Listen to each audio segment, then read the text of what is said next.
Hi, in this video, learn how to customize your website using the code editor. To customize your website using the code editor, navigate to website templates.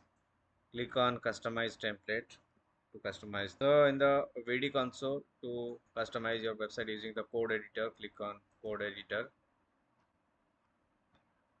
So this is the code editor. So you can explore the code editor here.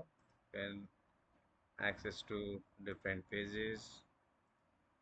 You can make changes to this code, and once it is done, then you can save it, and whatever changes you'll make here in the code editor, that will reflect on the website. Also, you can download the codes to your computer, make changes to the code, and then upload the codes to the VD console through this upload option.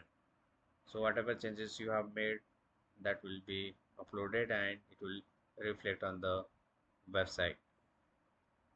So this is how you can make changes to your website or customize your website using the code editor.